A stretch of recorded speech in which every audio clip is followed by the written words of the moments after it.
Hi, I'm Dr. Mike, and this is NFGeeks. Well, this video is part 2 to the Ask Dr. Mike series. This week, the question is about relationships and NFs, and what is sort of the hierarchy of relationships, asked by Ann Behrens. And I'm sort of going in a little different direction with it, kind of talking about what kind of things are necessary for a relationship to work or not work, regardless of type, and then how type fits into that. Okay, that's really what I'm talking about with these two videos.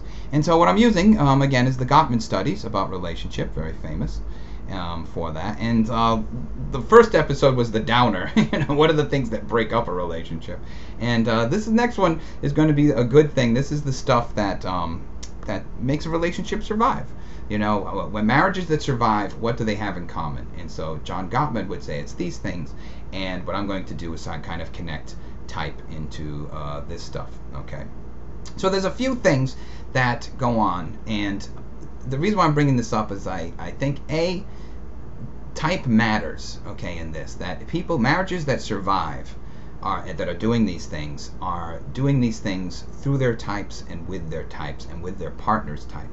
And I think if there's any hope of a relationship that's the types are sort of very different from each other, and mostly when I say that I mean intuitives and sensors, then if intuitive and sensor marriages are surviving, they're surviving because they're doing these things. Okay, and they're using their type and their partner's type, probably not even knowing, with help of all of this. Okay, so let's get to it. So what does Gottman say are the things that go on? The first one is, the very most important one is repairing. Okay, and this is a great concept, because in the last video I talked about the 4 things that destroy a relationship, and they're not things that repair. Those are things that cause more damage, more damage, more damage. So what he says is that marriages that last are able to repair the conflict. It's not that they don't have conflict. Okay, they can be very conflictual. But the issue isn't the amount of conflict. The issue is, does the conflict get repaired?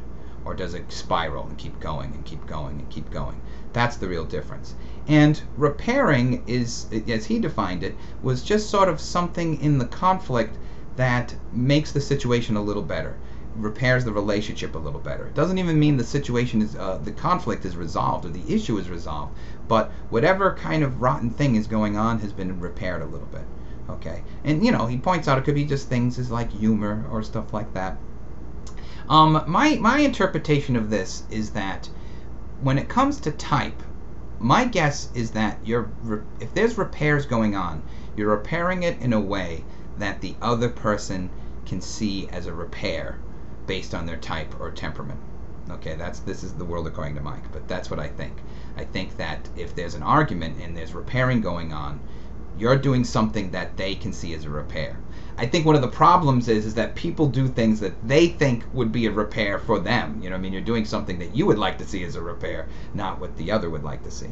That only kind of works if you're in the same temperament or type, but if you're not, that's not going to work at all. Okay, so what am I getting at? I think that if you're in a relationship with another different temperament, so let's say I'm as an NF in a relationship with an SJ, okay? And my son Noah, I'm sort of in a relationship with an SJ, not a marriage, but we're together.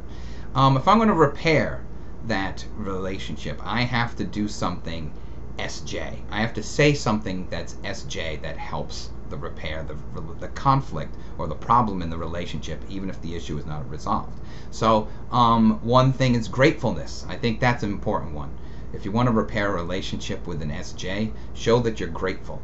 It doesn't even have to be grateful about the thing that you're pissed at them about. Be grateful about something else. In fact, that's probably what you have to do, is be grateful about something that has nothing to do with the argument you're having with the SJ, and just say, I'm grateful for this thing. And it doesn't have to be big. It can be a tiny thing. I'm very grateful you picked up my sock because I really needed that sock. Doesn't matter. Gratefulness, I think, is one thing, I would say for SPs, a little playfulness. If you're having a big problem with an SP, make it a little lighthearted. Take it, take the seriousness out of it a little bit. Even if it's not resolved, make it a little bit playful. That would help. And I'll tell you, for an NF, nothing repairs something like a good old hug. I'll tell you, you bring it right in, and you can't be those shitty barely arms, around the. It's got to come in. So I mean, that's for sure. That'll help. But there's a myriad of things. But if you want to fix your relationship, or you want to keep your relationship going, you need to repair during the conflict. I mean, afterwards, of course, but even during it, you want to repair whatever damage this is causing the relationship. Fixing the issue right away isn't necessarily going to save the relationship, but a repair will. And make it temperament specific, that's a must. And make it type specific, especially if the temperament is a different one. That's absolutely necessary. Okay, but even temperament, I mean, even type, doing something for an ENFP and an INFP is not the same thing, An INFP wants to be heard, in terms of their feelings. They don't want you to correct them. They just want to be able to vent it, no matter how. It doesn't even matter that it's irrational or ludicrous. You can think it's irrational or ludicrous. It doesn't matter. That's not what they need. Repairing it is saying, I really heard how you felt. That's a repair. Okay.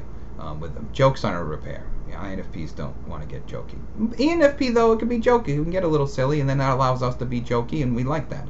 It releases our, lowers our anxiety. So that's a good one. But repairing is the most important one, I think, in any relationship. All right, so that's that. Another one is, and this is so important. This is also just as important, and that is a sense of we or us. You have to talk about we or us, and not me and you. I know it sounds like it's the same thing. It isn't. Because there are three things. There's me, there's you, and then there's this other entity called us. And marriages and relationships are marriages and relationships that put us first. That puts the us, we first. Not the other person first, but this other thing called the relationship first, okay, and us. Now, that's hard, in terms of type and temperament. There could be very different people in this we, us, okay? And you may not feel that there's a we or an us, especially if there's two different things going on. One person wants one thing to happen, another one wants something else to happen. That's not a we, us. You see that with having kids. Suddenly there's not a we, us. There's a we, us in terms of the maybe the mother and the kids, us. You know what I mean? But there's not necessarily a we, us in the marriage. Or there's a we, us that's a family, but not we, us that's a marriage. Things like that. Everybody has to be clear on the we, us. I'll get to that in a minute. But there must be a we. If there's just a me and you're my boyfriend, you're my girlfriend, you're my spouse, you're on the road. I know it seems like a tiny nuance, but it is on the road. Marriages that last say us. They say we and they say us. You want your marriage to last? Start saying we, start saying us. Okay? Now, next is, this one's controversial, but he says that, John Gottman says that relationships that last have a 5-to-1 ratio of good to bad. Meaning that for every one thing that's really bad that happens in the relationship, there are 5 good things. Okay? Relationships that have those are guaranteed to last. Okay? Part of me thinks you have to create those on some level. You have to consciously create those, or consciously think about these things, to do it and say it to each other. I think that helps. But if that's going on, it has a good thing. If the lower it gets, the more likely you are to divorce. And if it gets to like 1-to-1, forget it. Forget it. You're all done. Okay? Now, how does type and temperament relate to that? Well, what is 5 good things for one type or temperament is not the same for another, for the other one. The SP may be like, this is awesome. We went skiing, and then we had that pizza party, and then we got drunk, and it was awesome. We went to the beach and, swam naked. They have all of that. And the SJ spouse may be like, okay, blew all this money on this. We got drunk for no reason at all. We were on private property swimming, and these are all horrible things. Same activities, different list. So that's something you have to think about. The 5 things aren't the same for each person, and that's going to be type specific. Okay, very type. But again, even if it's the same, don't think you get a free pass. 2 NFs can have 2 totally different 5 things. Okay, and both still sounding very NF, and I say this again because NFs have this thing like, this is our stuff, we won't get a divorce. Yeah, how many NFs do you know didn't get a divorce? I don't know any. myself. I don't know any.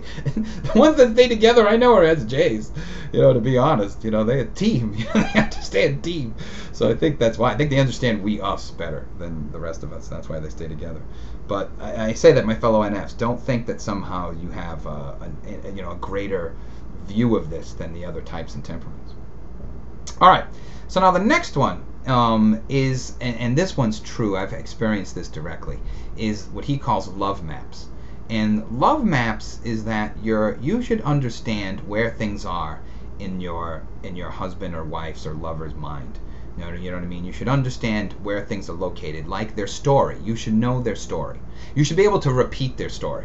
Okay? You should be able to say their story. Like, in fact, to the point where you can stop them. And I can say, oh, this reminds me of the time during the prom. Like, oh, that time when you lost your shoe and that mean girl came up and tried to rip your dress and she fell down the stairs. And just, the spouse should be able to finish the story. Okay, whatever it is. If they can finish your stories, you're in a good place. Okay? Because one that can finish your stories won't be stepping on your landmines. See, this is the world of going to Mike. Your love map tells you where the mines are. And so if you know someone's map, then you won't be triggering the mines. And so, constantly triggering up bad memories, all those things. Or like, don't you know that I had a father that used to gamble? And it just, you don't have to have those conversations because the spouse will know, okay, it's about gambling. I better not go there. And just, they'll know. Now, how does this rate to type? This should be pretty easy. Your love map is type specific. Where the landmine is and why it's a landmine will relate directly to your type. Okay? NTs will have landmines around stupidity and alienation. Okay? That's going to be theirs. Okay? You can easily see it. NFs is going to be heartbroken, nobody understands my feelings, I want to kill myself kind of stuff. SPs are going to be, they really should have thought of the consequences and bad things happen, that kind of stuff, for the bad stuff. But wherever is good or whatever in their memory and how they perceive their memory is going to be type and temperament specific, NFs are going to have emotional memories, SJs are going to have very strong memories because they're, the introverted sensing, but, sort of pessimistic, about the time they had to go through this trouble, it's all like that. Even Noah talks like that. So, there's going to be that part of it. Type and temperament are going to make that connection to the love map. Remember that. Next is fondness and admiration. This is important. You have to sort of like your partner. I know you say that, but you have to admire them. You have to really say, wow, my partner is really great, for this reason, and really have great admiration for them. And again, how do you do that? Type and temperament. If there's going to be things to admire, it's going to be the strengths of their type and their temperament. You need to look for that. And again, especially if there's it's not the same temperament or type, you really have to look for that because it might be something counter to yourself in your own type and temperament, but there will be something in that type or temperament to admire, even though it's not like you, even if it's something that you might not, care about yourself, but something you admire in them, you should do that.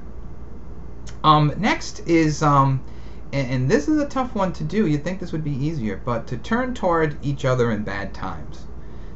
This is an important thing to do.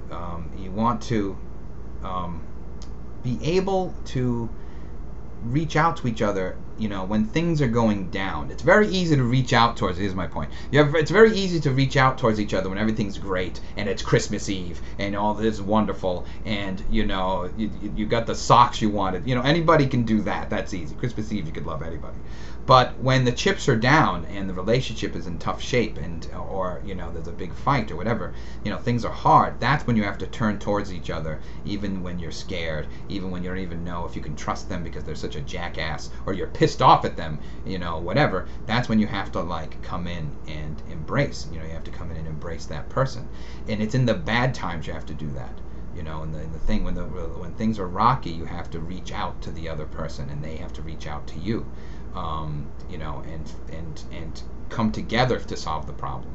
So, because if you're in a relationship and you're turning away to solve the problem, you're going to somewhere else, your friends, whatever, bad news. your plane's going down. That's true. That is true. No, I want to talk to my friends. Hey, you could talk to your friends, but they shouldn't be the go-to person. Even if the go-to person should be your spouse, your lover, whatever. Even though the relationship is the source of the stress, it means you have to turn to each other even more than you would. That's imperative, do that. Another one he says is let your partner influence you. That's an important one. Let them change you, and that's tough when the temperaments are different and the types are different. Okay, that's very hard because you may have this rejection. I don't want to be more SJ. Ugh. I don't want to be more NF. Ugh. You might want to get like that, and let your partner influence you doesn't mean you influence your partner. That's not the same thing. You don't try to influence your partner, but you should let your partner influence you. Allow them to sort of come in and live in your world and shape your world and respond in that way. There's nothing terrible in that. If you're an NF and you're married to an NT, there's not going to be anything horrible in engaging in NT stuff. And learning how to be NT or really thinking about NT, because that's knowing their map and things like that. What's so horrible about that? Or even if it's between SJs or SPs or whatever, let them influence you. I don't think that's so bad. Honestly, between SJ and SP, I actually see it more. I think it's great because an SP will, give some fun into the SJ's life. And I think the SJ will help to rein in the SP. So that they can continue to have fun. The SP can feel a little more responsible. The SJ can feel a little more, loosen up their shirts and all that. So I think that's pretty good.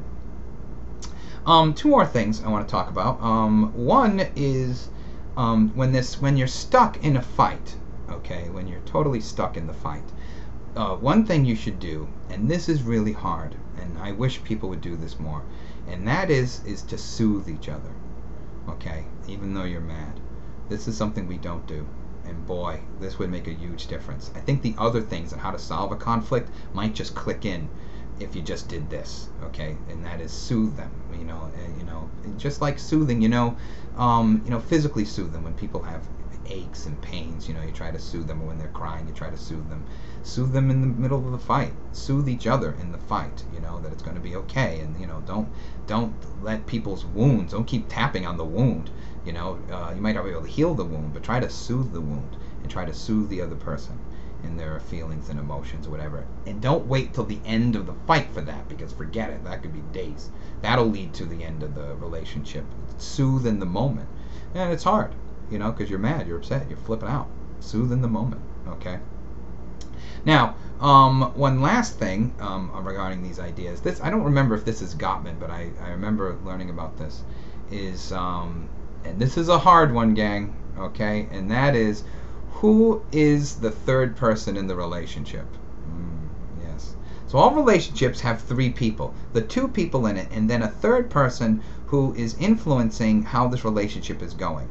It's not necessarily an affair, although that's the obvious one, but it could be an old relationship, the ghost of a relationship, a family member, a mother-in-law, an abuser, of some kind, but there's one other person in the relationship that's screwing up the relationship, and they are present in the marriage, in the relationship, okay? Sometimes literally, okay? It could even be a kid. But it's a third person. So one thing you should ask yourselves, for the couples, is who's the third person? You might both agree who it is, or it might be somebody different for each person. That's possible.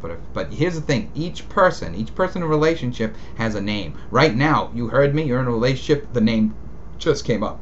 It just pops right in. The third person. Okay, so think about that.